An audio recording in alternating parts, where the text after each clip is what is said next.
आपने बोला राष्ट्रीय सिख संगत, तो सबसे पहले तो ये जो नाम है यही सिख धर्म के असूलों के खिलाफ है। तो हिंदू राष्ट्र कैसे बनेगा, उसके लिए क्या चीजें होंगी? एक सिंपल सा फॉर्मूला ये सभी इस्तेमाल करते हैं कि जो सिख है ना, उनको अपने गुरुओं की बात समझ में नहीं आई, उन्हें हम समझाएंगे। तकरीबन 30,000 किलोमीटर के आसपास का सफर गुरु नानक देव जी ने किया है, तो उस जगह तक गए हैं जहां तक आपके देश की सरहदें नहीं है। तो ये एक किस्म की गुंडागर्दी होती है कि भैया हम तुम्हें मारेंगे, उसके बदले में तुमसे एकता मांगेंगे। कि मीडिया के जरिए लोगों के मनों में ये बात डालनी कि ये राक्षस हैं, देशद्रोही हैं, ये गलत है। आरएसएस यानी कि बीजेपी मिलकर इस काम के लिए शुरू हुए कि सिखों को कैसे हमने दबाना है, उनको भ्रम में डालना है और उनको हिंदू साबित करना है। एक्चुअली इनका एक मकसद था कि जो हिंदू मंदिर है ना जी, उनमें गुरु ग्रंथ साहब का प्रकाश किया जाए। इनकी नीयत जो है वो सिखों के साथ एकता नहीं, बल्कि सिखों को खत्म करके अपने साथ मिलाने की है। ऊपर से चाहे जो मर्जी दिखाया जाए कि गुरु तेग बहादुर ने अगर कुर्बानी दी है आपका धर्म बचाने के लिए, तो आपने ये कहना शुरू कर दिया है कि नहीं भैया सिख तो है हिंदू। उन सब का सिस्टम यही होता है कि सिखों को जिस चीज के ऊपर प्राउड हो जी, उसको या तो इनसे छीन लो या उसको बदनाम कर दो।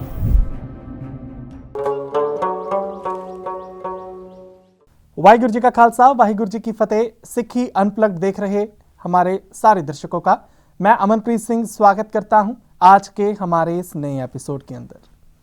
आपने कई सिख पॉलिटिशियंस देखे होंगे, आपने कई सिख पंथक आगुओं को देखा होगा, सुना होगा कि बार बार जब भी पंजाब के हकों की बात आती है, पंजाब के हकों को लेकर, सिखों के हकों को लेकर जब भी कभी धर्म के अंदर, सिखों के अंदर कहले हम सिखों को दोहराए के ऊपर छोड़ दिया जाता है, तब हमेशा आरएसएस का नाम आता है कि ये आरएसएस है जो सिखों के अंदर फूट डाल रही है।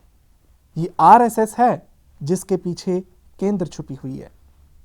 ये आरएसएस ही है जिसने पिछले लंबे समय में पंजाब के अंदर, सिखों के अंदर खास तौर के ऊपर हर एक चीज को लेकर, चाहे हमने गुरुद्वारा साहब के अंदर मर्यादा क्या होती है, हमने अपने पंथक त्योहार कैसे मनाने हैं, हमने अगर अपना खालसाई जाहो जलाल दिखाना है, उसके ऊपर सवाल जवाब, किंतु परंतु, ये सब आरएसएस करती आ रही है।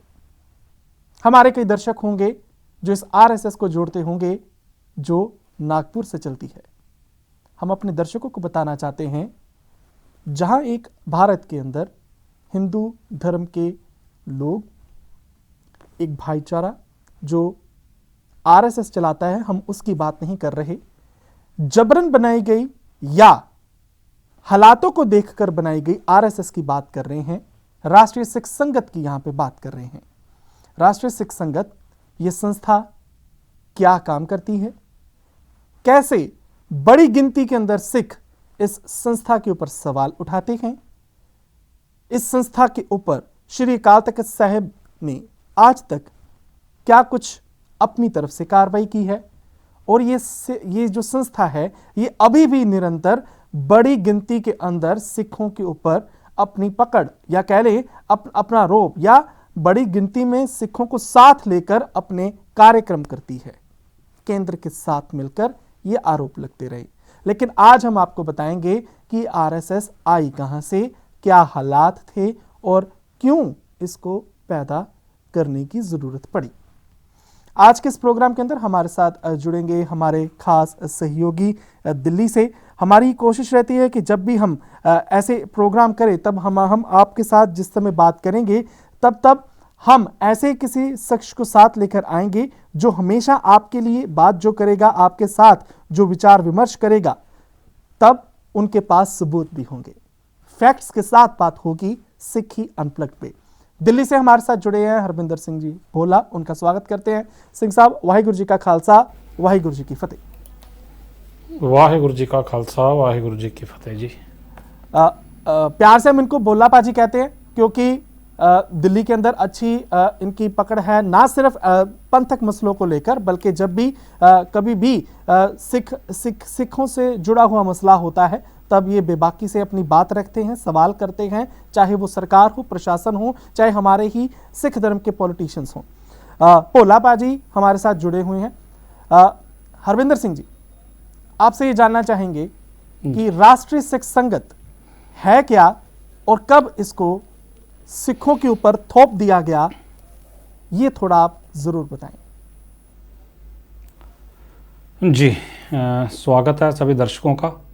और बहुत अच्छा मुद्दा हमने आज बनाया इस चीज़ को, क्योंकि ये बात जानने वाली थी कि हमारे जो हिंदी भाषी लोग हैं वह अक्सर इन बातों को लेके काफ़ी ज़्यादा जो है कन्फ्यूज़न में रहते हैं। उनको गलतफहमी रहती है कि सिख जो हैं वो बहुत कट्टर हैं, या सिख जो हैं वो दिमाग से नहीं चलते हैं, सिखों को पता ही नहीं है उनका धर्म क्या है। ये सारा प्रोपेगेंडा जो है इसी आरएसएस और इसी के जैसे दिमाग वालों का फैलाया हुआ है, जो पिछले समझ लीजिए 100 साल से ज़्यादा से लगातार काम कर रहे हैं जी। तो इसमें सबसे पहले आपने बोला राष्ट्रीय सिख संगत, तो सबसे पहले तो ये जो नाम है यही सिख धर्म के असूलों के खिलाफ है जी। जो सिखी सिद्धांत हैं, जो गुरुओं का दिया हुआ जीवन है हमें, जो उनकी दी हुई शिक्षाएं हैं, अगर उसके आधार पे देखें तो सबसे पहले तो ये नाम ही जो है वो ऑब्जेक्शनेबल है जी। इसको हम स्वीकार कर ही नहीं सकते। हमारी धार्मिक भावनाएं या हमारे धर्म की जो सारी मान्यताएं हैं उनके उलट जाके, क्योंकि सिख जो होता है वह अकाल पुरख को मानता है, और अकाल पुरख परमात्मा जो है किसी ज़मीन के एक टुकड़े के साथ जुड़ी हुई बात नहीं होती कि जी आपके देश जो लकीर आपने खींच ली यहाँ से लेके वो हमारी बॉर्डर लाइन है, इसके बीच का जो बना हुआ परमात्मा वही इस देश का परमात्मा है। तो परमात्मा जो है वो सर्वव्यापी होता है, वो सारी सृष्टि का होता है, वो खाली इस धरती का ही नहीं, इस धरती से परे जो ब्रह्मांड है, ब्रह्मांड के बाद भी और जो कुछ है, सारे जो जितना भी फैलाव है वो सारा उसी का है। तो अकाल पुरख जो परमात्मा है सिख उसको मानता है, सिख उसी में विश्वास करता है, तो इसलिए सिख कभी भी राष्ट्रीय नहीं हो सकता। दूसरी बात, इसके आगे नाम जोड़ा गया है राष्ट्रीय सिख के बाद संगत। तो संगत का कॉन्सेप्ट जो है गुरु साहब ने हमें दिया है। सबसे पहले गुरु नानक देव जी ने अगर कोई चीज़ सिखों को दी है तो वो दी है संगत जी। ठीक है ना, क्योंकि गुरबाणी जो इन चीज़ की बात करती है ना तो यही कहती है कि हमारे पास अगर कुछ है तो वो संगत है, ठीक है ना। संगत के अलावा और कोई भी चमत्कार हमारे पास नहीं है, गुरु साहब यहाँ तक बोलते हैं इस चीज़ को लेके, ठीक है ना। तो इतना जो ऊंचा और पवित्र कॉन्सेप्ट है हमारा संगत का, उसको छोटी संकीर्ण सोच में लाके एक दायरे में बिठा के छोटे से ब्रैकेट में बंद करके बोलोगे आप राष्ट्रीय सिख संगत, तो सबसे पहले तो ये ऑब्जेक्शनेबल हो गया जी। दूसरा, इसके बाद इसकी उत्पत्ति कहाँ से होती है? इसकी उत्पत्ति होती है आरएसएस यानी कि राष्ट्रीय स्वयंसेवक संघ से। तो राष्ट्रीय स्वयंसेवक संघ जो है, अगर उसकी विचारधारा को हम जानना शुरू करें उसमें अलग से टाइम लगेगा, वो पूरा एपिसोड अलग हो सकता है, तो अभी टाइम नहीं है इतना। लेकिन इतना बता देना चाहता हूं कि जब से राष्ट्रीय सिख संगत बनी थी तो इनका एजेंडा था हिंदू राष्ट्र बनाने का, ठीक है ना। तो हिंदू राष्ट्र कैसे बनेगा, उसके लिए क्या चीजें होंगी, उसको लेकर राष्ट्रीय स्वयंसेवक संघ बना। तो वो कार्य करता रहा, ठीक है, वो अपनी चाले चल रहा था। उनका सारा का सारा जो कार्यक्रम था, जो सिस्टम था, वो सिखों के खिलाफ था। अगर हम 1925 से लेके 1947 के बाद तक आए तो सारी चीज़ें हमको धीरे धीरे समझ में आनी शुरू होती हैं कि राष्ट्रीय सिख संगत जो है जिस माँ की कोख से पैदा हुई है वो माँ जो है वही बदचलन है, ठीक है ना।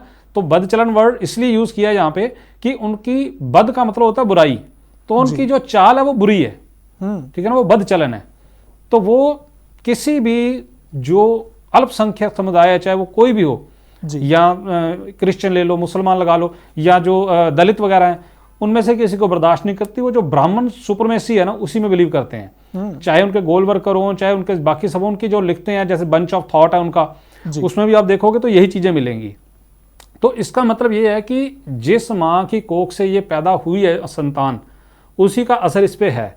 अब राष्ट्रीय सिख संगत का गठन किया गया 1986 में, 84 के 2 साल बाद, नवंबर 1986 में 23 या 28 नवंबर की डेट है इनकी। अमृतसर में इनका जो है शुरू होता है, शमशेर सिंह करके पहले इनके जो है वो संचालक होते हैं जी। अब इनका बनाने का जो मकसद खुद लिखते हैं, जो ये अपनी लिखतों में, या इसका पूरा जो आरंभता होती है, तो उसमें इन्होंने लिखा है सिख एवं हिंदू समाज में पैदा हुए परंपरागत सांस्कृतिक एवं सामाजिक एकता और भाईचारे को सुदृढ़ करना, ठीक है ना।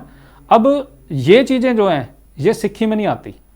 अब हमें आमतौर पे आपने देखा होगा कि एक चीज़ का ना हमें उपदेश देने के लिए इस्तेमाल किया जाता है कि जी आपके गुरुओं ने कहा सभ्य सांझी वाल सदायन, है ना, या मानस की जात सभ्य के पहचान बो। बिल्कुल। तो बात अगर यही है, आप यही शिक्षा हमें दे रहे हो या हमें बता रहे हो, हमें जता रहे हो कि आपको अपने गुरुओं की बात समझ में नहीं आई।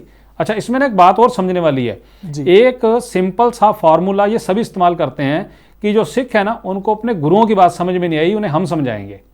यानी कि जो सिख अपने गुरु के ऊपर बलिहार जा रहा है, कुर्बान जा रहा है, ठीक है ना, अपने प्राण निछावर कर रहा है, अपना तन मन धन सब लगा रहा है और गुरुओं के बताए रास्ते पे इन बिन चल रहा है, उसको तो समझ में नहीं आई। लेकिन जिन लोगों ने सारे कार्यक्रम, सारा जीवन यापन, अपना सब कुछ जो है वो गुरु साहब के उलट करना है, उनको समझ आ गया है कि जी गुरु साहब के उपदेश क्या हैं। तो सबसे पहले यही इनकी जो है ना एक हास्यास्पद कहेंगे हम बात है इनकी, जो इनका और इनका साथ में इनकी जो नीयत है वो यहीं से झलक जाती है कि ये करना क्या चाहते हैं, कहना क्या चाहते हैं। तो अब उसी में चलते हुए जो हम देखते हैं, जैसे हम कह रहे हैं कि जो गुरु साहब ने बोला सभ्य सांझी वारसदान या मानस की जात सभ्य, तो वो सभ्य बोला है, मानस की जात सभ्य, जितने भी लोग हैं वो हैं। ये नहीं है कि हिंदू और सिख। तो इनका बनाने का सिस्टम क्या था, सिख एवं हिंदू समाज में, ठीक है ना। तो भैया ऐसे नहीं होता। सिख जो बात करता है वो ब्रह्मांड की करता है, उसके लिए सभी जीव जंतु भी, खाली इंसान ही नहीं, जीव जंतु भी सभी उस परमात्मा के बनाए हुए हैं। तो हम वही सब चीज जो है वो हर एक चीज में देखते हैं तो वैसा ही व्यवहार करते हैं। हमें जो एकता की बात करनी है ना, वो हमें किसी से सीखनी नहीं है, वो हमारे धर्म के साथ साथ हमारे डीएनए में प्रवेश कर चुकी है जी, जिसका उदाहरण हमने बहुत बार दे दिया है। क्यों? क्योंकि हमारे गुरु साहब अकेले किसी एक प्रांत में लोगों को सच बताने, धर्म के साथ जोड़ने के लिए नहीं रुके रहे, वो बहुत जगह गए हैं। तकरीबन 30,000 किलोमीटर के आसपास का सफर गुरु नानक देव जी ने किया है। तो उस जगह तक गए हैं जहां तक आपके देश की सरहदें नहीं है जी, ठीक है ना। तो सिखों को ना तो आप किसी राष्ट्र से जोड़ सकते हो, ना किसी देश के साथ, ना किसी भाषा के इलाके के साथ। तो अगर हम इन बातों को समझ लें तो आपका ये जो फॉर्मूला है इसको खड़ा करने का, सिख एवं हिंदू समाज में पैदा हुए परंपरागत सांस्कृतिक एवं सामाजिक एकता और भाईचारे को सुदृढ़ करना, तो ये आपकी हवा निकल जाती है, ये आपका झूठ साबित हो जाता है कि आप कोई और साजिश कर रहे हो, ठीक है ना। फिर उसमें लिखते हैं श्री गुरु नानक देव जी द्वारा उच्चारित हिंदुस्तान समालसी बोला को मुख्य आधार बना के राष्ट्रीय भावना एवं अखंडता जागरूक करना। तो ये 1986 में बना। 1986 का दौर कौन सा था? जो पंजाब के हालात थे 84 के बाद। हमारे घरों से हमारे नौजवान बच्चे, हमारे भाई उठाए जा रहे थे, हमारी बहू बेटियां जाके जो है पुलिस स्टेशनों में उनकी बेपत्ती हो रही थी, उन्हें नगन किया जा रहा था, ठीक है। हमारे बुजुर्गों को प्रताड़ित किया जा रहा था। ये वो समय था, ठीक है, जिस वक्त हमें यह समझाया जा रहा था कि राष्ट्रीय भावना और अखंडता, ठीक है ना। यानी कि ऐसे लें कि एक आदमी किसी के गले के ऊपर तलवार रख के बैठा, उसे लूट रहा है जी, और दूसरे नीचे बैठ के उसको सलाह दे रहे हैं कि तू भावना, प्रेम और एकता और इसके साथ सहानुभूति दिखा। तो ये एक किस्म की गुंडागर्दी होती है कि भैया हम तुम्हें मारेंगे, उसके बदले में तुमसे एकता मांगेंगे, ठीक है ना। तो 1986 के दौर में इसका पनपना, इसका बनना और इसके इरादे लिखने, वो इसी चीज को साबित करते हैं कि गुरु साहब ने हिंदुस्तान समालसी बोला वाली जो गुरबाणी की पंक्ति है, वो किस पंक्ति को उस वक्त किन हालातों में उच्चारण किया और ये आज किस हिसाब से, किस संदर्भ में उसको इस्तेमाल कर रहे हैं। आगे फिर लिखते हैं श्री गुरु ग्रंथ साहिब की। मैं आपको यहाँ पे रोकना चाहूंगा।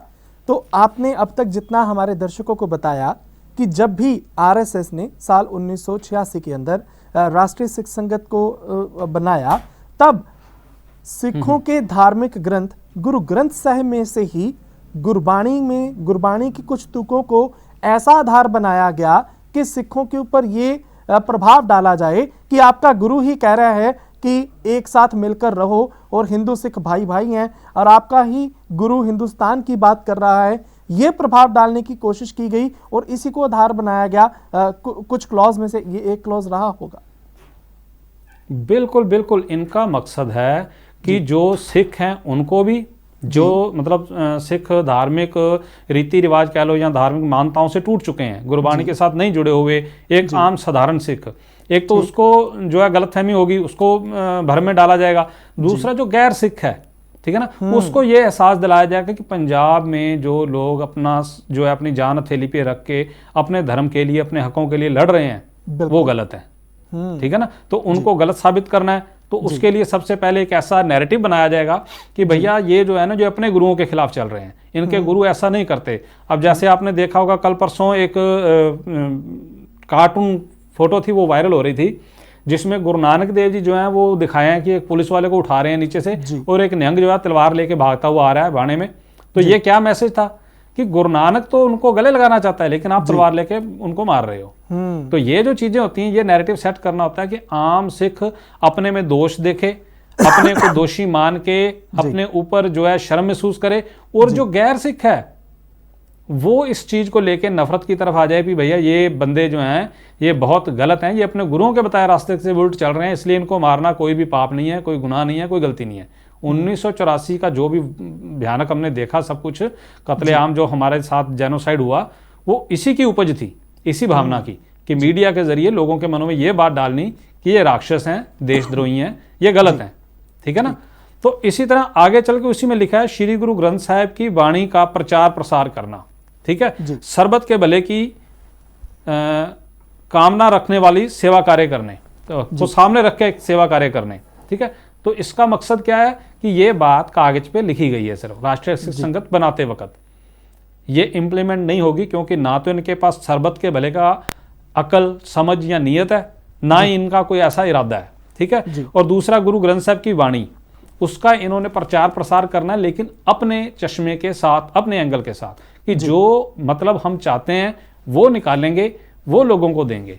तो ये इस तरह से इन्होंने इंतजाम किया सारा का सारा, जिसमें बहुत सारे जो हमारे सीनियर लोग ऐसे जो देखने में पगड़ीधारी होते हैं, जिनके नाम का सिख जुड़ता है, जैसे ज्ञानी जैल सिंह या और ऐसे लोग, इनको जोड़ा गया। ठीक है ना। इनकी साथ में मिली भुगत, सबके साथ सेटिंग हुई, और जो सरकारी पूरा इनको सपोर्ट मिला उस वक्त, क्योंकि उस वक्त सेंटर में कांग्रेस थी।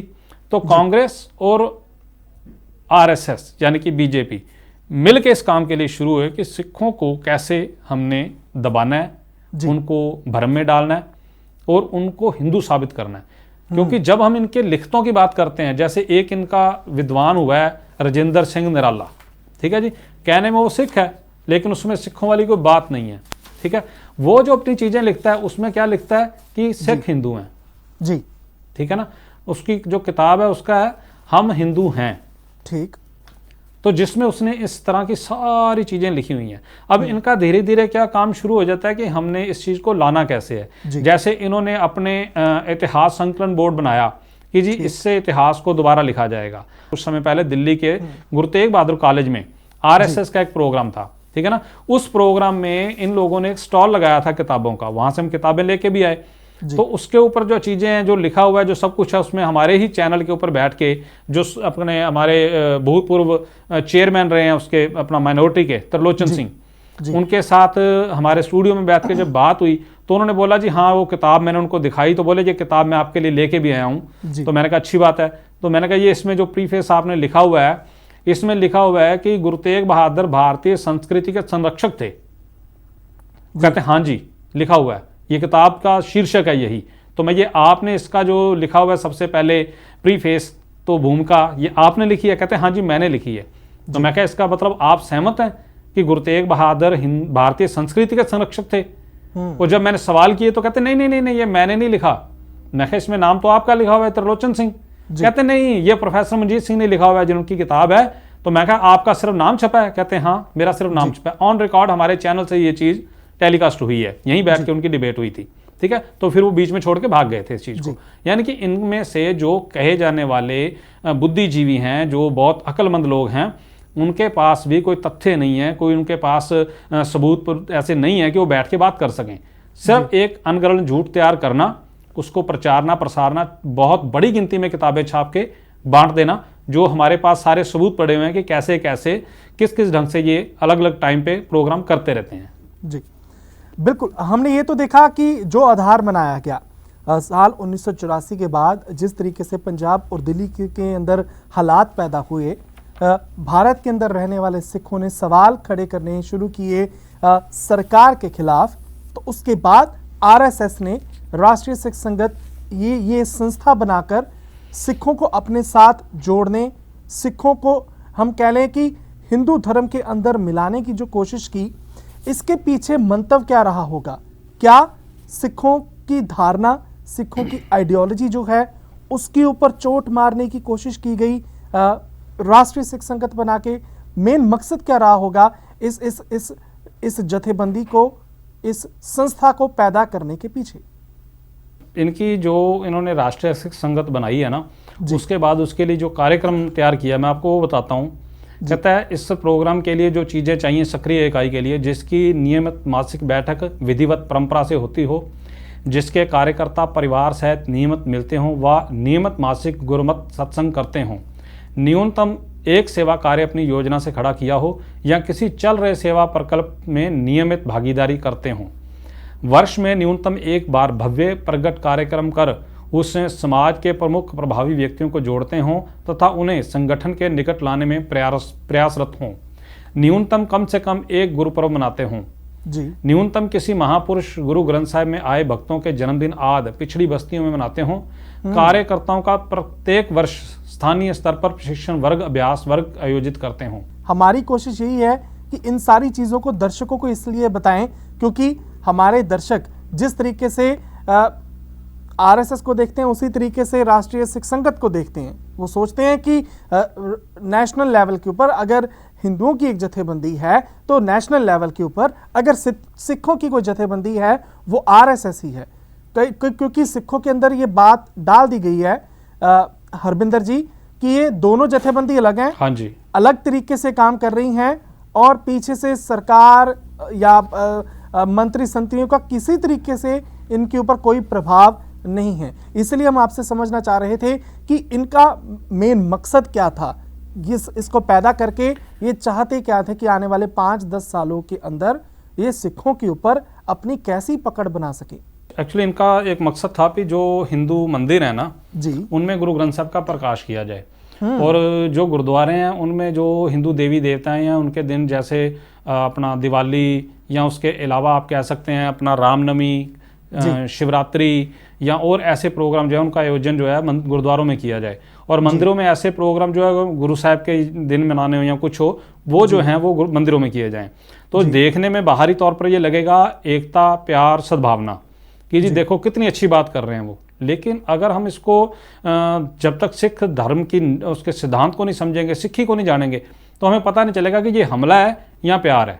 ठीक है ना। तो कई बार क्या होता है कि जैसे अपना गुरबाणी में आ जाता है ना हमारे कि ए विस गंदला धरियां खंड लिवाड़, भी ये वो जहर भरी गंदलें हैं जिनके ऊपर शुगर कोटेड पॉइजन जिसे हम बोलते हैं, तो वो सिस्टम है जी, जो देखने में तो लगता है कि हाँ बहुत प्यार है, बड़ी एकता वाली बात कर रहे हैं, लेकिन पता तब चलता है जब इनके इन कार्यक्रमों में या इनकी लिखतों में जो चल रहा है उसको देखें। तो एक डॉक्यूमेंट आता है जिसमें पता चलता है कि ये प्यार दिखा रहे हैं, लेकिन उसके साथ ही जब ध्यान से देखें उसको तो पता चलता है कि उसमें कर क्या रहे हैं। ये देखिए जैसे मैं आपको बताता हूँ जी, ये कहते हैं जो प्रोग्राम हमने करने उसमें हो क्या, 20 मिनट तक सुयोग्य व्यक्तियों द्वारा पहले तय किए विषय के अनुसार गुरु घर का इतिहास, इतिहास के प्रेरक प्रसंग, गुरबाणी व्याख्यान, प्राचीन संस्कृति के प्रसंग। अब ये जो चीज़ है ये क्या है, गुरबाणी व्याख्या प्रेरक प्रसंग तो समझ आए, प्राचीन संस्कृति के प्रसंग जिनका गुरबाणी में संदर्भ आता हो अथवा एकात्मता निर्माण करने में सहायक विषयों पर प्रवचन हो। ठीक है ना, यानी कि नाल दे नाल साडा जिहड़ा अपना सिस्टम हैगा वो वे जोड़ दिता जाए जो इस हिसाब से इनका चलता है। ठीक है ना। 10 मिनट तक संगठनात्मक तथा भावी समय में मनाए जाने वाले गुरुपर्व, सेवा कार्य, कार्यक्रम आदि की जानकारी दी जाए। ठीक है। जहां गुरु ग्रंथ साहिब की हजूरी में कार्यक्रम हो तो मर्यादाओं का पूर्ण ध्यान रखा जावे। यदि कार्यक्रम गुरु ग्रंथ साहिब की हजूरी में ना हो तो अरदास से पूर्व वंदे मातरम का गान हो। ठीक है। यदि कार्यक्रम गुरु ग्रंथ साहिब की हजूरी में ना हो तो गुरु नानक देव जी, गुरु गोविंद सिंह जी, गुरु तेग बहादुर जी, भगवान श्री राम का चित्र रखा जावे तथा पुष्प आदि पहले से लगाकर रखें। अलग स्थान पर दीप प्रज्वलित कार्यक्रम हो। चित्र वातावरण के संस्कारात्मक बनाने के लिए लगाने हैं, उनसे मूर्ति पूजा का भाव प्रकट ना हो। बड़े सुचेत होके, जिसे बोलते हैं पूरा अलर्ट होके ये काम हो रहा है इनका एकदम से ना, जिसे कह सकते हैं कि पूरी अपनी तन्मयता के साथ ये प्लानिंग कर रहे हैं कि दिखावे में यही रखना है कि हम सिख धर्म की मान्यताओं का, मर्यादाओं का ख्याल रख रहे हैं, लेकिन उसको मिलघोबा मिलावट आपस में मिक्सचर इस ढंग से तैयार करना है कि साधारण आदमी जो धर्म की जानकारी नहीं रखता या जिसे गुरबाणी की इतनी समझ नहीं है जी, वो सहजे ही इनका शिकार बन जाए और वो इन चीज़ों के साथ धीरे धीरे उसको ये एहसास दिलवाना कि सिख और हिंदू एक हैं, अलग नहीं है। गुरु नानक देव जी से लेके गुरु गोविंद सिंह साहब तक उन्होंने जो वेदों का ज्ञान था वही दिया है, ठीक है।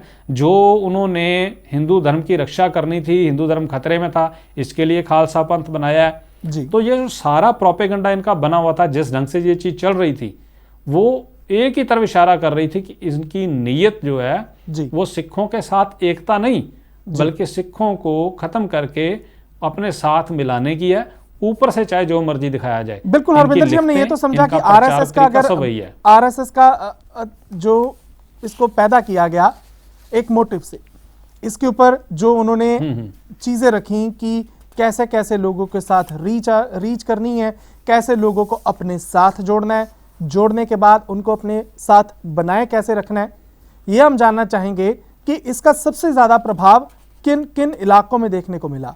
क्या पंजाब में इसका प्रभाव वैसा रहा जैसा सोचा गया था, साजिशकर्ताओं की तरफ से हम यहां पे अगर शब्द का इस्तेमाल करें? हरियाणा, दिल्ली, जहां पे बड़ी गिनती में सिख लोग रहते हैं, वहां पे आरएसएस पनपी तो पनपी कैसे? हमारी भी क्या कुछ गलतियां रही यहां पर? राष्ट्रीय सिख संगत जब से बनी है तो इनका जो कार्य क्षेत्र रहा है वो केवल पंजाब, हरियाणा या दिल्ली वगैरह नहीं रहा, पूरे हिंदुस्तान में उन्होंने काम किया है। क्योंकि ये आरएसएस से प्रमोट होती थी तो आरएसएस की अपनी जो शाखाएं हैं, जो उनकी अपनी अलग अलग इलाकों में पकड़ है, उसके आधार पे ही सारी चीज़ें सेट हुई हैं। ये नए, अगर मान लो आज हम किसी चीज़ को नए ढंग से शुरू करते हैं तो उसको पनपने में, बनने में टाइम लगता है, लेकिन अगर किसी बने बनाए स्ट्रक्चर को, किसी चीज़ को प्रमोट करना हो तो वो बहुत जल्दी चीज़ बन जाती है जी। तो ये सब चीज़ें इसमें नज़र आती हैं कि इनका जो बना बनाया स्ट्रक्चर आरएसएस का शाखा प्रबंध था, पूरे हिंदुस्तान में नहीं, हिंदुस्तान के बाहर दूसरी कंट्रीज में, तो उसने काम किया है। जैसे इनके साथ जुड़ने वाले लोग जो हैं, अब आप अमेरिका से देख लीजिए, हरभजन सिंह जोगी इतना बड़ा इंटरनेशनल लेवल का एक नाम रहा है, ठीक है ना, तो इनके प्रोग्रामों में उनकी फोटो आपको मिल जाएंगी, इनकी वाइफ की, ठीक है। अब हमारे यही दिल्ली में देख लीजिए, पंजाब में देख लीजिए, पंजाब में हम इनके प्रोग्राम चल रहे हैं, पटियाला में, कभी कभी लुधियाना में, कभी मुक्तसर में, कभी कहीं इनकी मीटिंगें होती हैं, ठीक है, वहाँ इनके प्रोग्राम होते हैं बाकायदा। तो अभी जो पीछे मैं देख रहा था, इनका कई बार नोटिस किया मैंने कि सिखों के साथ हमदर्दी दिखाने के लिए सिखों के मसलों में इंटरफेयर भी करते हैं। 2004 में जब इनके खिलाफ अकाल तख्त साहब से आदेश हुआ कि राष्ट्रीय सिख संगत सिख विरोधी संस्था है, अब हमारे लिए आरएसएस तो अपना अकाल तख्त साहब से बढ़कर तो कुछ भी नहीं है, तो जब अकाल तख्त साहब से यह कह दिया गया कि इनके साथ किसी किस्म का संबंध नहीं रखना, ठीक है, तो उसके बाद भी हमारे कुछ सिख लीडर अपनी कुर्सी की खातर, अपने निजी मफाद, अपने निजी फ़ायदों की खातर इनका साथ सहयोग देते हैं, तो वो चीज़ें नज़र आती हैं। अब जैसे मैं आपको बताऊं, अफगानिस्तान के सिखों को लेकर मेमोरेंडम देने चंडीगढ़ पहुंच जाना गवर्नर को, तो ये क्यों कर रहे थे ये, ठीक है ना। ताल कटोरा स्टेडियम में एक समागम रख लिया इन्होंने जी, 350 साल पर्व मना रहे हैं हम, तो उसमें हम शामिल होंगे, जबकि उसका विरोध सारी सिख संस्थाएं कर रही थी। अकाल तख्त साहब के आदेश के बावजूद ये चीज़ें चल रही थी, उसका सारे विरोध को, ये कैसे हो रहा है। और एक मज़ेदार बात, अब हमारे सिख पंथ में जैसे विवाद पैदा करने का काम ये लोग करते रहते हैं, तो उस विवाद का एक जो चेहरा नज़र आता है वो हमने पिछली बार देखा होगा, जो अपग्रेड एक सिस्टम शुरू हुआ है जिसे हम परमेश्वर द्वार के तौर पे देखते हैं, डडरियां वाले का, तो उसके किसी बयान के ऊपर आके आरएसएस जो है उनके खिलाफ अकाल तख्त साहब तक आवाज़ पहुंचा रही है जी, इन्होंने जो बोला सूरज प्रकाश के ग्रंथ के खिलाफ, हम इसे बर्दाश्त नहीं करेंगे, हम इसे मानता देते हैं। अब ये क्या होता है, ये कहते हैं खाम खा भी भाई मैं तुम्हारा चौधरी हूं, मुझे मान लो कि भाई जब आपको अकाल तख्त साहब से ये बोल दिया है कि राष्ट्रीय सिख संगत का सिखों से कोई लेना देना नहीं है जी, आप साइड पे रहिए, तो आप किस हक से, किस वजह से हमारे पर्सनल घरेलू मुद्दों में टांग अड़ाने आते हो, ठीक है ना। तो वो क्यों होता है बयान कि सिखों में ये भाव पैदा किया जाए कि नहीं भाई नहीं, राष्ट्रीय सिख संगत सिखों की ही एक इकाई है जो सिखों के लिए सोचती है, करती है, ठीक है ना। इसी तरह इन्होंने आगे जाके चीजें चलती हैं कि अवतार सिंह शास्त्री हैं एक, वो बोलते हैं अकाल तख्त साहब को लिखते हैं श्रोमणी कमेटी के खिलाफ, ठीक है ना, और जागीर कौर के खिलाफ कि जी ये जो हमें रोक रहे हैं 350 साल मनाने के लिए, ये तो अभी लड़ी प्रारंभ हुई थी हमारी, ये हमने वहाँ पे गुरु ग्रंथ साहब का प्रकाश ताल कटोरा में नहीं किया था, हम तो अलग ढंग से कर रहे थे, ठीक है। अब सोचने वाली बात यह है कि इनको ये अधिकार भी कैसे मिल गया कि ये अकाल तख्त साहब को लिखें जी, जब 2004 में आपको अकाल तख्त साहब की तरफ से छेक दिया गया, ये बोल दिया गया कि आपका सिखों से कोई लेना देना नहीं है, फिर 2017 में आप क्यों लिख रहे हैं, ठीक है ना। एसजीपीसी के खिलाफ जो है ये इनका एक प्रोपेगेंडा चलता है। मान लीजिए एक किताब लिख रहे हैं आरएसएस वाले, एक फ्रंट पेज अकाल तख्त साहब का आ गया, सॉरी आरएसएस का आ गया, राष्ट्रीय सिख संगत का, ठीक है, वो लिख रहा है सिख हमारे प्यार वाले भाई हैं, हमारे अपने हैं, और एसजीपीसी जो है फलाना ढिमकाना सब अच्छा है। लेकिन वहीं इन्हीं का चलाया हुआ दूसरा सेट जो है वो सोशल मीडिया पे या अपनी लिखतों में लिख रहा है कि एसजीपीसी जो है वो हिंदू और सिखों में विवाद पैदा करती है जी। और वो कब ये चीजें बोल रहे हैं, जब अकाली दल और भाजपा वाले इकट्ठे सरकार चला रहे हैं। ठीक है ना, ये चीजें क्या जब किस चल तरफ रही इशारा होती करती हैं हैं अब जी, जैसे आपने बताया कि हिंदू सिख भाई भाई हैं, एक हैं, ऐसा भी हमने देखा कि आरएसएस के बड़े आगू पंजाब के अंदर आके ये बात दोहरा कर जाते हैं कि सिख कौन है, सिख तो केशाधारी भाई हैं हिंदुओं के। ऐसी चीज जब ये प्रचारी जाती है तब तब भी हमारे उन भाइयों को नहीं पता लगता जो राष्ट्रीय सिख संगत के साथ जुड़े हैं कि ये हो क्या रहा है, ये अचानक हमारे ऊपर ये कौन सी चीज थोपी जा रही है। तब वो बोलते क्यों नहीं, उनके ऊपर ऐसा कौन सा दबाव है? अभी मैं आपको बताऊं, जो एक साहबका वो हुए हैं, एक्स माइनॉरिटी कमीशन के वाइस चेयरमैन हुए हैं, ठीक है ना, मनजीत सिंह करके उनका नाम था। तो वो क्या करते हैं, मनजीत सिंह राय, मैं उनका सुन रहा था एक बार, तो वो वीडियो में बैठे हुए बोल रहे हैं कि आरएसएस की तारीफ करते हुए कि आरएसएस जो है ना वो ऐसे है कि जैसे भारत का जो एक शस्त्र भुजा जिसे बोल सकते हैं, खड़ग भुजा, वो पंजाब है, ठीक है ना। तो पंजाब जो है वो भारत की खड़ग भुजा है और आरएसएस जो पंजाब की खड़ग भुजा है। अब आप सोचो ये बात कहाँ जा रही है। अभी कुछ टाइम पहले हमने एक टीवी शो अपने इस चैनल पे किया था, दिल्ली में हमारे इधर क्या कहते हैं व्यक्ति हैं जिसे अभी पीछे अवार्ड दिया गया राष्ट्रपति की तरफ से कोविड के दौरान सेवा का और लाशों को संभालने का, तो उनका बेटा है जोतजीत, ठीक है, वो खड़ा होकर स्टेज पे वहाँ बोल रहा है कि सारे गुरु हिंदू थे और मुझे आपके बीच में आके बहुत ज़्यादा अच्छा लग रहा है और मुझे सुरक्षित महसूस कर रहा हूँ मैं, ठीक है।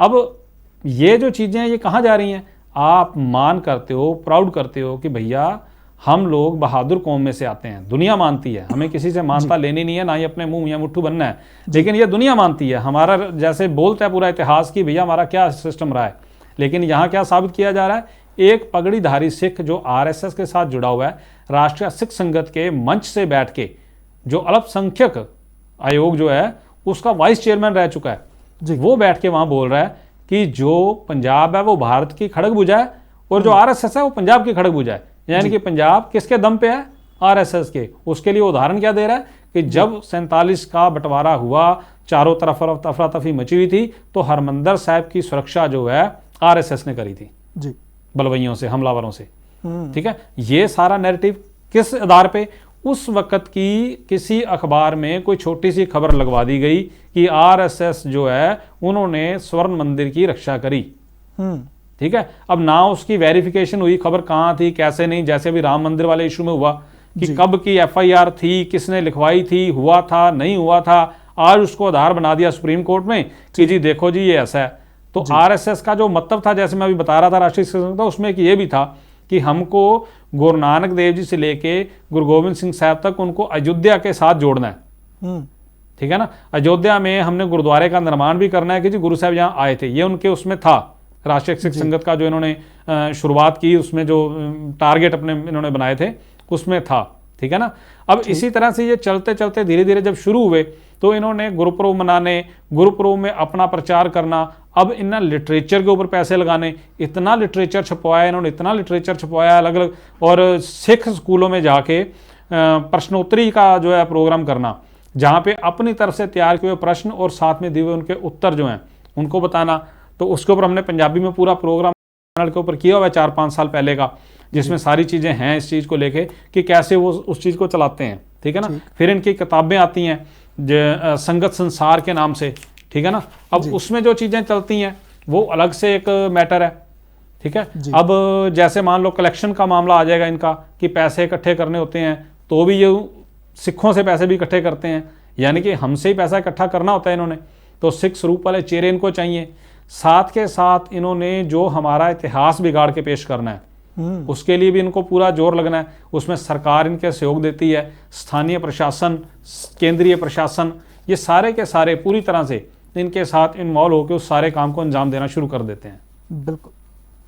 अगर हम देखें कि पंजाब के अंदर अब जैसे देखें कि पंथक सभाएं बदलती हैं या पंथ के साथ जुड़ने वाले लोगों की गिनती बढ़ती है। हम ये समझते हैं कि जब भी ऐसे लोग बढ़कर पंजाब की तरफ आएंगे, सिखों की तरफ आएंगे, तब सिख कौम नौजवान ताकरे के लिए तैयार रहते हैं। आपसे ये जानना चाहेंगे कि ये जो राष्ट्रीय सिख संगत के जितने मेंबर हैं, जो उनके उत्तराधिकारी हैं या उनके जितने भी हम आगे कह लें वॉलंटियर्स होते हैं, क्या ये हमारे भाई नहीं? क्या ये टूट चुके हैं सिक्खी से, या क्या ये पूरे तरीके से उनके कंट्रोल में आ चुके हैं और ये हमारा नुकसान कर रहे हैं? हाँ, ये बहुत बढ़िया सवाल आपने किया। तो इसमें मैं आपको एक बड़ी मज़ेदार बात बताता हूँ। 400 साला गुरु ग्रंथ साहब का प्रकाश उत्सव मनाने का एक ड्रामा राष्ट्रीय सिख संगत ने रचा था जी। तो जिसके लिए उन्होंने बहुत अडंबर रचा। उस वक्त एनडीए की गवर्नमेंट थी सेंटर में, अटल बिहारी वाजपेयी प्राइम मिनिस्टर थे, तो इन्होंने उस सरकारी साधनों का भी और अपने आरएसएस के फैलाए हुए पूरे नेटवर्क का इंतजाम पूरा सारा इस्तेमाल किया। तो उसमें राष्ट्रीय सिख संगत की तरफ से अलग अलग जगह से यात्रा होकर दिल्ली आएगी, दिल्ली से फिर पंजाब जाएगी। तो उसमें इनका एक मकसद प्रचार करने का था कि भाई सिख हिंदू होते हैं। दूसरा, सिख धर्म की स्थापना जो है इस्लाम के खिलाफ हुई थी, यानी कि सिखों को मुस्लिम के खिलाफ खड़ा करना, आपस में लड़वाना और सिखों को हिंदू साबित भी करना। ठीक है, तो ये सारा प्रोग्राम था। अब कहते हैं ना, कुदरत भी बहुत बलवान होती है, तो कभी कभी परमात्मा भी उन्हें रंग दिखाता है कैसे होते हैं। तो राष्ट्रीय सिख संगत के ही जो मेंबर थे उनमें एक हैं सरदार विवेक सिंह माटा, पूर्व मंत्री राष्ट्रीय सिख संगत, ठीक है ना, जो दिल्ली के रहने वाले थे। और उसके अलावा 2-3 और उनके साथ सहयोगी थे।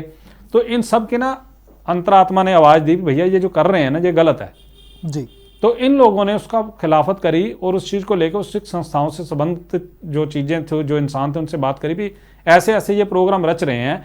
इन्होंने बहुत बड़ा एक प्रोजेक्ट बनाया है जिससे बहुत सारा पैसा भी सिखों से इकट्ठा करेंगे, सिखों के खिलाफ ही प्रचार भी करेंगे और सिखों और मुसलमानों में आपसी फूट डालने की पूरा इनकी प्लानिंग है सारी की सारी। तो उस चीज़ को लेकर सिख संस्थाएं, सिख जथेबंदियाँ सारी जो है एक्टिव हो गई। सब ने इन सब चीज़ों को उसी टाइम जरा इकट्ठा किया, संज्ञान लेते हुए जो अकाल तख्त साहब पर सारे सबूत पहुंचाए कि ये ऐसे ऐसे ये चीज़ चल रही है जिसको रोका जाए। जो 2004 का हुक्मनामा इनके खिलाफ हुआ है वो सारा इन सब चीज़ों की बेस पे हुआ है। तो इसमें जो राष्ट्रीय सिख संगत के पदाधिकारी थे वही बगावत पर उतर आए। उन्होंने सारी पोल पट्टी खोल दी और सारी चीज़ें बाहर आके लोगों को बताई कि भैया ऐसे ऐसे हो रहा है। हम समय समय पर इनका 1-2 बार विरोध किया भी है, हमने बताया भी है, तो ये हमें कट्टरवाद या फिरका प्रस्त या ऐसा कुछ बोल देते हैं। तो इन्होंने पूरा वो अपना जो सारा इनके अंदर का गुबार था, जो गुस्सा था, जो इनकी नाराज़गी थी, वो खत लिख के इन्होंने अपने त्याग पत्र के रूप में अपने राष्ट्रीय सिख संगत के जिनके हेड थे उनको भेजा और बाहर पब्लिश भी किया। ठीक है ना, तो वो बहुत बड़ी तादाद में पब्लिक में गया, पब्लिक ने उसको समझा, सुना। तो लेकिन एक चीज़ की कमी रह गई जो मैं आज मुझे महसूस हो रहा है कि पूरी हो रही है, वो था हिंदी पट्टी के लोगों को असल सच्चाई का ना पता चलना। तो अब जो हिंदी के प्रोग्राम के जरिए कोई चीज़ जाएगी तो कम से कम उसमें एक चीज़ हो जाएगी कि एक तरफा बात ना जाके दूसरी तरफ की बात भी जाएगी कि हमारा हिंदुओं से कोई वैर विरोध नहीं है, कोई हम उनके दुश्मन नहीं है, ना ही हम उनसे कोई नफरत करते हैं। अब मेरा घर है वो मेरा घर है, आपका घर है वो आपका घर है। लेकिन अगर कोई आपके घर पे आके हमला करता है तो मैं आपके साथ खड़ा हूं, ठीक है ना। लेकिन अगर आप ये सोचो उसके बदले में कि अगर मैंने आपके घर की हिफाजत के लिए आपके साथ खड़े होके मैंने लड़ाई लड़ी है या मैंने कुर्बानी दी है या मैंने आपके घर को बचाने की कोशिश करी है, तो आप मेरे ही घर पे कब्जा कर लोगे या ये बोलना शुरू कर दो कि नहीं वो घर भी हमारा ही था असल में, तो इसलिए ये लड़े मरे क्योंकि वो घर और ये घर एक ही था। तो ये एहसान फरामोशी होती है, ठीक है ना। तो एहसान फरामोशी अकीरत घनता का जो चेहरा इन्होंने दिखाया है वो यही है कि गुरु तेग बहादुर ने अगर कुर्बानी दी है आपका धर्म बचाने के लिए, तो आपने ये कहना शुरू कर दिया है कि नहीं भैया सिख तो है ही हिंदू, ठीक है ना। तो अगर औरंगजेब तलवार के दम पे आपका धर्म छीन रहा था तो आपने क्या किया, आपने प्रचार के जरिए, छल कपट के जरिए, अपने पैसों के बल पे, अपनी राजनीतिक ताकत के बल पे वही काम करना शुरू किया कि हम तो भैया सीधा का सीधा ना लेवल ही चेंज कर देंगे, ऊपर से हटा देंगे। तो ये इनकी गलतफहमी है। खैर अकाल पुरख का खालसा खत्म तो होने वाला है नहीं, ठीक है ना। लेकिन इनकी बदनीति और इनके अंदर का जो असल जहर है, जो साजिश है, वो इनकी लिखतों से प्रकट होता है। कभी वो भी समा बना तो हम जरूर इसके ऊपर भी करेंगे कि इनकी लिखतों में कहाँ कहाँ क्या क्या कैसे कैसे लिखा हुआ है। बिल्कुल हरविंदर जी, 37 साल से राष्ट्रीय सिख संगत भारत के अंदर काम कर रही है। बड़ी गिनती के अंदर सिख इसके साथ जुड़े भी हुए हैं, लोग इसके साथ जुड़े भी हुए हैं। अगर हम देखें जिस मंतव्य के साथ, जिस सोच के साथ ये संस्था बनाई गई थी, क्या वो अपने मिथे हुए टीचे के ऊपर जो सोचा था उसके ऊपर पहुंच पा रहे हैं? जो चीज सोच के ये संस्था बनाई गई थी, क्या वैसा ही चल रहा है? इनकी प्राप्तियां क्या रही हैं अब तक की? हाँ, नहीं, ऐसा बिल्कुल भी नहीं है। ठीक है, ये हमें बहुत ज़्यादा डैमेज कर सकते थे, किया भी है इन्होंने। और एक्चुअली क्योंकि इनके पास सियासी पावर है, इनके पास एडमिनिस्ट्रेशन फोर्स है, इनके पास मीडिया है, इनके पास कोर्ट कचहरियाँ हैं, तो सब चीज़ों का इस्तेमाल इन्होंने खुले रूप पे किया है। ठीक है ना। तो अगर हम अपनी गिनती की बात करें कि जैसे हम पूरे हिंदुस्तान में अगर हिसाब लगाएं तो हम 2% अपने आप को गिनते हैं। ठीक है ना। तो 2% के मुकाबले इनकी ताकत और इनके साधन और हमारे साधन और हमारी ताकत, हमारी गिनती, तो अगर उनको नापें तोलें तो मेरे ख्याल से ये उसके हिसाब से हमारा कुछ भी बिगाड़ नहीं सके। हाँ, जो सिद्धांतक चोट कई जगह पे इन्होंने दी है, जैसे SGPC में या दिल्ली कमेटी में इनकी अपना मिलावट इनका हो, और उसमें खाली केवल मैं ये नहीं कह सकता खाली RSS शामिल है उसमें। ठीक है ना। उसमें पूरा भारतीय तंत्र शामिल रहता है। ठीक है ना। उसमें हमारे जो गद्दार लोग हैं ना, वो भी शामिल हो जाते हैं, जो बिके हुए लीडर होते हैं, जो हमारे जैसे अलग अलग जथेबंदियों के आगू होते हैं, या हमारे विद्वान कह लीजिए, पत्रकार कह लीजिए, मीडिया वाले कह लीजिए, कुछ भी। तो जिसकी ज़मीर मरती गई वो इनके साथ मिलता गया। ठीक है। तो उस हिसाब से कई बार लगता है देखने में कि नुकसान बहुत बड़ा हुआ है, लेकिन मेरा मानना ये है कि वो नुकसान बहुत बड़ा नहीं हुआ जब हमारा एक दिन में 35,000 बंदा मारा गया गल्लूघारे में।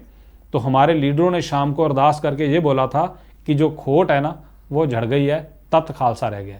तो अगर कोई कबाड़ी हमारी गली में आके आवाज़ लगाता है कि टूटा फूटा जो सामान दे दो, ठीक है, तो हम निकाल के दे देते हैं। बिल्कुल। तो हमें कभी दुख नहीं होता कि कबाड़ी हमारे घर से कबाड़ ले गया। ठीक है ना। तो अगर कोई मरी हुई ज़मीर के लोग, बेगैरत लोग, ठीक है, बेशर्म लोग, जिनको धर्म से प्यार नहीं है, अगर वो इनकी गोद में बैठ गए हैं ना, तो ये हमारा भला हुआ है कि हमें पहचान हो गई है कि खोटा सिक्का कौन कौन सा था, घर का बेदी कौन कौन सा था। तो ये हमारा भला किया इन्होंने कि हमें साथ साथ पहचान करवाते रहते हैं। मेहनत इनकी होती है, पैसा ये खर्च करते हैं, ठीक है ना, सारे एफर्ट्स ये लगाते हैं, लेकिन नतीजा हमें दिखाते रहते हैं कि ये जो लोग हैं ना, जो ये आपके डिफॉल्टर, जो आपका कबाड़ था आपके घर का, ये हमने निकाल लिया, हम लेके जा रहे हैं। तो पहचान हो जाती है। हाँ, जिसकी पहचान नहीं होती, जो अभी भी छुपे हुए हैं कुछ लोग, वो थोड़ा सा जरूर फिक्र वाली बात होती है, लेकिन परमात्मा बहुत बेअंत है, तो वो चीज़ें भी धीरे धीरे समझ आ जाएंगी। बिल्कुल। हर बार एक चीज़ नज़र आती है कि अगर कोई संस्था अलग है, तो अगर एक धर्म के अंदर ही वो संस्था है, तो हो सकता है उसके लोग अलग दिख के होंगे। अगर सिख दस्तार सजाता है, दाड़ा प्रकाश करता है, तो राष्ट्रीय सिख संगत वाले भी दाड़ा प्रकाश करते होंगे, दस्तार सजाते होंगे, या अगर वो मोने हैं तब भी वो राष्ट्रीय सिख संगत के साथ जुड़ सकते हैं, आगे उनके साथ काम कर सकते हैं। ये दिख जो एक साथ सी रखी गई, ये भी सोच के रखा गया सब कुछ? नहीं, BLK शर्मा आपने नाम सुना होगा, ठीक है ना। BLK शर्मा जो बीजेपी का था, विश्व हिंदू परिषद के साथ शायद जुड़ा हुआ था वो, तो वो प्रेम सिंह शेर बना था 1999 में जी, ठीक है ना। तो सिख बना, फिर मैं सिख संघ, मैं राष्ट्रीय सिख संगत की तरफ से जुड़ा हुआ बंदा हूँ, और मैं देखो खालसा बन गया हूँ अब। लेकिन उसके बाद उसके काम क्या रहे? वो सारी उम्र जो है वो अयोध्या के मंदिर के लिए, या मुसलमानों के खिलाफ जहर उगलने के लिए, या सिख संघर्ष के खिलाफ बोलने के लिए लगा रहा है। उन्होंने कभी भी सिक्खी के हक में को बात नहीं करी। अब अफगानिस्तान के सिखों का दर्द RSS को भी होता है, राष्ट्रीय सिख संगत को भी होता है, हमारे जो सो कॉल्ड नकली लीडर हैं उनको भी होता है कि हाँ जी, वहाँ सिखों पे हमले हो रहे हैं, वहाँ गुरुद्वारों पे हमले हो रहे हैं। लेकिन इंडिया में जो मंगू मठ तोड़ दो, चाहे डांग मार तोड़ दो, ठीक है ना, चाहे ज्ञान गोदड़ी आप 84 में तोड़ने के बाद आज तक नहीं दे रहे वापस, उसका इनमें से कभी कोई आवाज़ नहीं उठाएगा।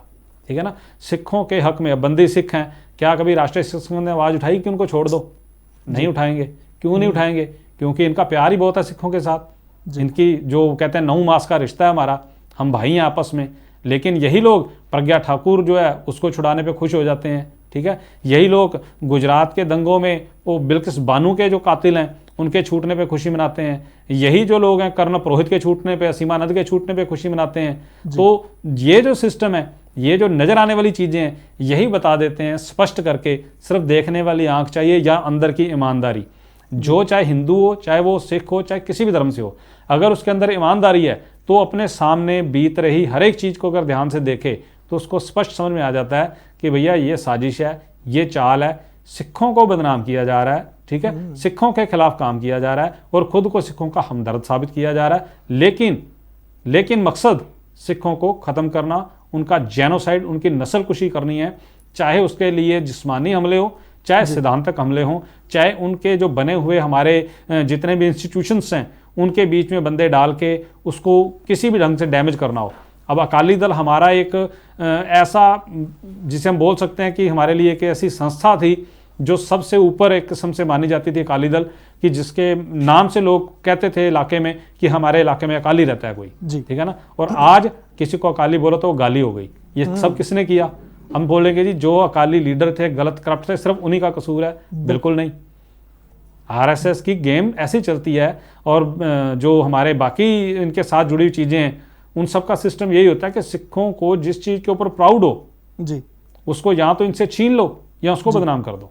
बिल्कुल। हाँ जी। हरविंदर जी, हमने ये तो समझा कि जिस तरीके से ये आरएसएस काम करती है या राष्ट्रीय सिख संगत को आगे जैसे प्लांट किया जाता है, वो एक सोची समझी साजिश है। ये सारी साजिश अगर हम देखें, भारत के अंदर कई संस्थाएं हैं, लेकिन वो संस्थाएं तब तक काम नहीं कर सकती जब तक उनके पास फाइनेंशियल सपोर्ट ना हो।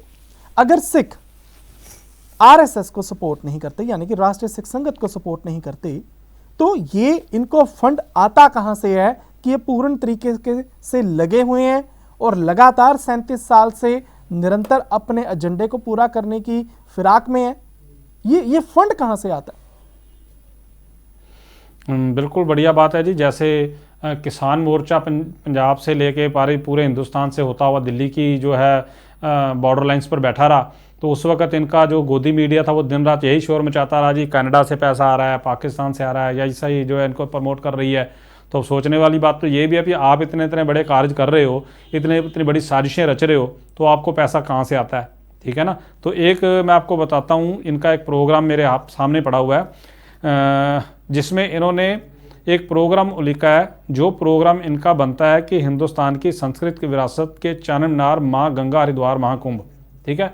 तो वहाँ का इनका एक प्रोग्राम है कि वहाँ महाकुंभ लगना है, तो उस पर सेवा हमने करनी है, ठीक है जी। तो उसके लिए इन्होंने जो बना रखे हैं अपने, लंगर भाई लालो जी इन्हीं का बनाया हुआ है, भाई कन्हैया मेडिकल कैंप इनका बनाया हुआ है, बाबा जोरावर सिंह, बाबा फतेह सिंह दास गुरु परंपरा प्रदर्शनी इन्हीं का बना रखा सिस्टम है, दीवान टोडरमल जैन श्रद्धालु यात्री निवास इन्हीं का एक बनाया हुआ जुगाड़ है, युवा कार्यकर्ता सम्मेलन, तो आगे उसके कार्य हैं ऐसे अलग अलग से, ठीक है ना जी। तो इन सब का इसमें जिक्र करते हुए बोला कि आप लोग इन सब के लिए खुल के दान दें। पंजाब, हरियाणा, मध्य प्रदेश, उत्तराखंड तथा उत्तर प्रदेश ने तो लक्ष्य तय कर उस दिशा में प्रयत्न आरंभ कर दिए हैं।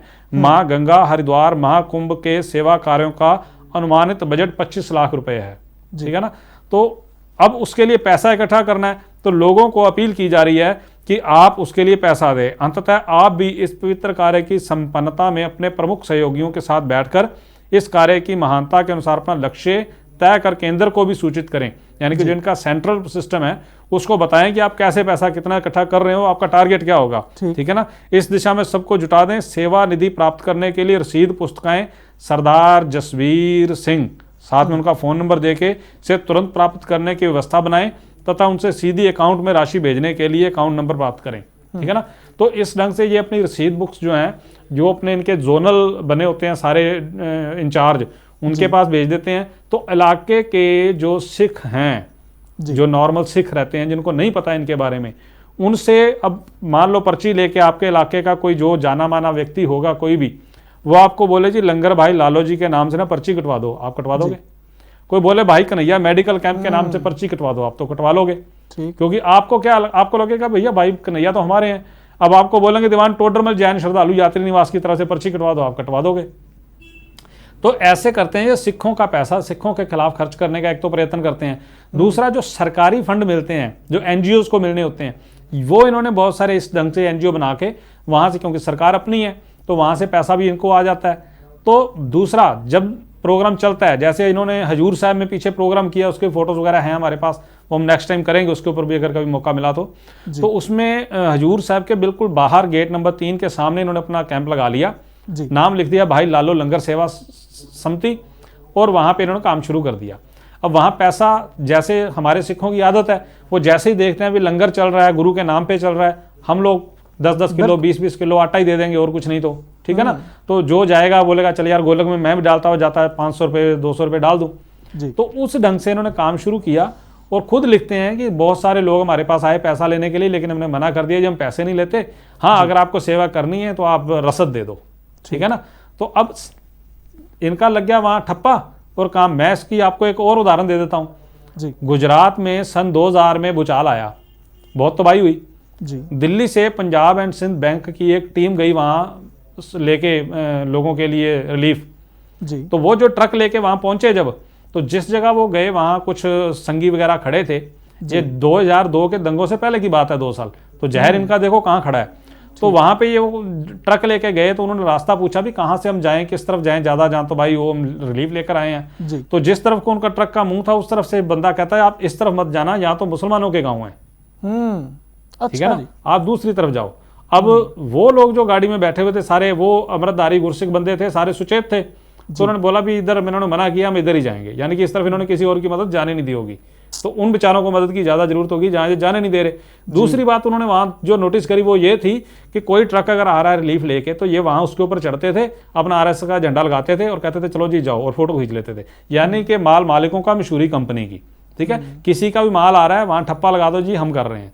तो ये इनका काम होता है, ठीक है ना। कुछ काम दिखाना है, ठीक है, और कुछ इकट्ठा करना है माल जी, ठीक है ना। अब दिल्ली में जैसे मान लो नगर कीर्तन निकल रहा है, तो नगर कीर्तन में अपना पंडाल लगा लेंगे। अब लोग सोचेंगे भी चलो जी शायद सिक्खी कोई सेवा करने वाले ही हैं, तो वहां जो भी आएगा, जैसे हमारे पास फोटो वगैरह हैं ये पुरानी इनकी सारी, परमजीत सिंह सरना वगैरह, सबको सरोपा डाल दिया, आगे सुने भी डाल दिया। तो ये चीजें होती हैं, इनका बढ़िया फर्स्ट क्लास काम चलता है कि भैया सबको एक तो टीका लगाते जाओ सबको, ठीक है ना, कि भैया सारे के सारे फ्रॉड हैं, ठीक है, सारे ही डिफॉल्टर हैं, लोग डिमोरलाइज हो जाते हैं कि सारे बिक गए जी। ये बात आती है कि लोग डिमोरलाइज होते हैं कि सारे बिक गए। आपने यहाँ पे एक बड़ी बात की कि सिखों का पैसा ही सिखों के खिलाफ इस संस्था की तरफ से इस्तेमाल में लाया जाता है। क्या भारत में कुछ और उदाहरण भी दे सकते हैं आप कि ऐसा हो रहा हो कि किसी एक समुदाय का, किसी एक धर्म के लोगों का पैसा उनके ही खिलाफ इस्तेमाल में लाया जा रहा हो? नहीं, और किसी का तो खैर हमें नहीं पता, हमें तो अपना पता है, ठीक है ना। अब ऐसा मुसलमानों के साथ हो रहा हो, उनके नाम की तंजीमें बना के कर रहा हो, ठीक है ना। हमारी तरफ से जो किया जा सकता था, जैसे हमने दिल्ली में बहुत ज़्यादा इस चीज़ को लेके आवाज़ उठाई कि जो इन्होंने साजिश रची है, हमने अकाल तख्त साहब को लिखा भी कि 40 के करीब मंदिर हैं ऐसे जहाँ पर गुरु ग्रंथ साहब का प्रकाश चल रहा है, ठीक है, तो उसको रोका जाए। फिर उसको लेके हमने दिल्ली के पुलिस कमिश्नर और जो गवर्नर थे उनको भी लिखा कि भी ऐसे ऐसे चल रहा है, तो हमें इस चीज़ में सपोर्ट चाहिए। और मज़ेदार बात ये हुई कि दिल्ली के ही दादा चेला राम का संस्थान है, यहाँ पे बना हुआ एक निज थाऊ मंदिर के नाम से, वहाँ से हमने गुरु ग्रंथ साहब के और दसम ग्रंथ के स्वरूप उठाए और हमने उनको रकाबगंज साहब भेज दिया। तो उस वक्त जो दिल्ली कमेटी के प्रधान थे परमजीत सिंह सरना, उनकी तरफ से उनको वापस कर दिया गया। क्यों भाई, किस वजह से? क्योंकि ऊपरी दबाव था कोई, ठीक है ना।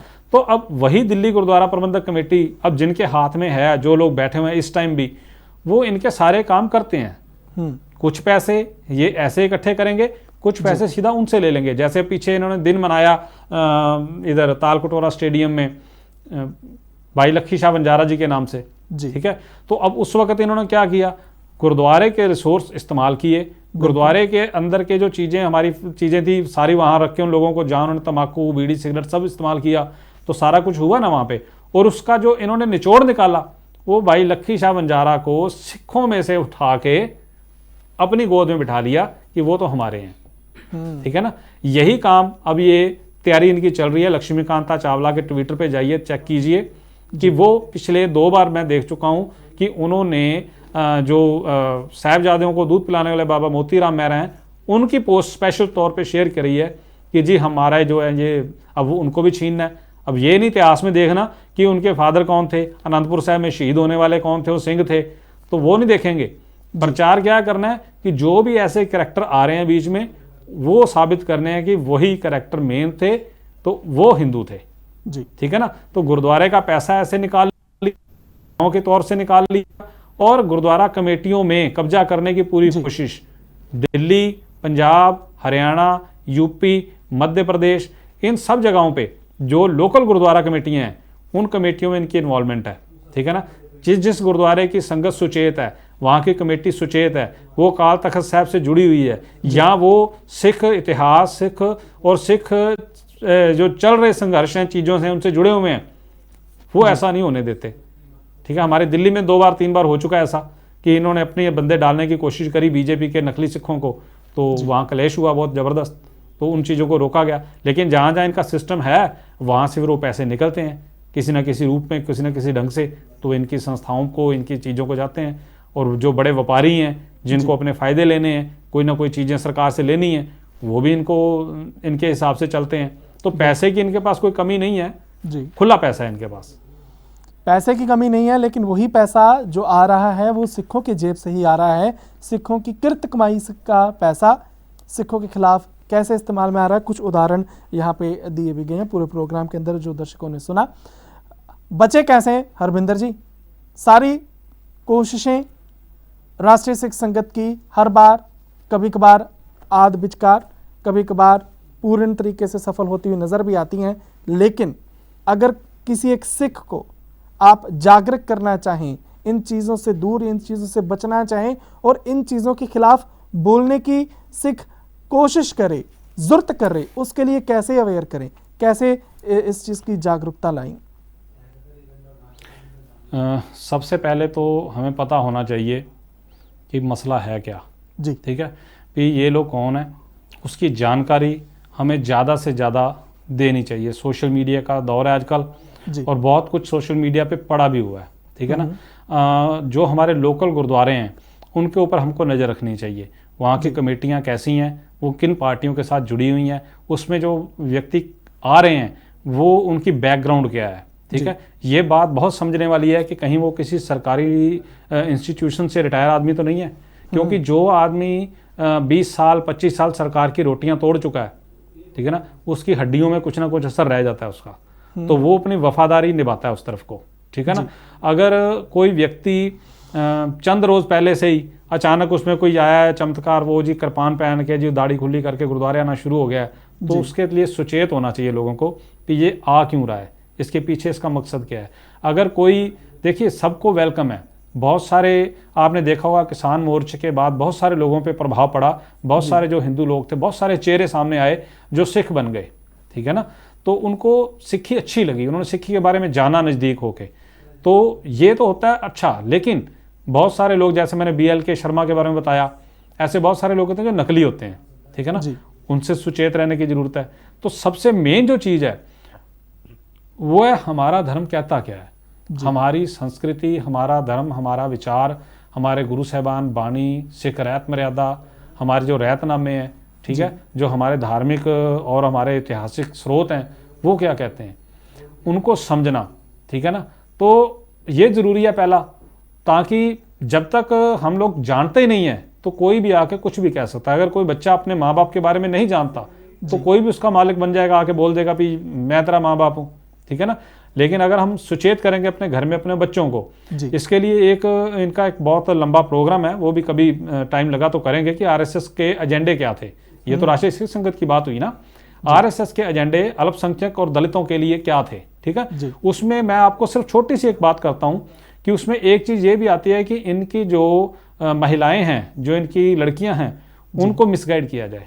तो ये केस अगर हम अपने आसपास नज़र डालनी शुरू करें तो हमें महसूस होगा कि बहुत सारे परिवारों में ये दिक्कत आ रही है कि सिख बच्चियां गैर सिखों की तरफ अट्रैक्ट हो रही हैं। उसका रीज़न मीडिया ठीक है, और मीडिया दो धारी तरीके से काम कर रहा है। एक तो जो गैर सिख हीरोज़ हैं वो प्रमोट हो रहे हैं, दूसरा सिखों को कार्टून बना के पेश किया जाता है ठीक है ना।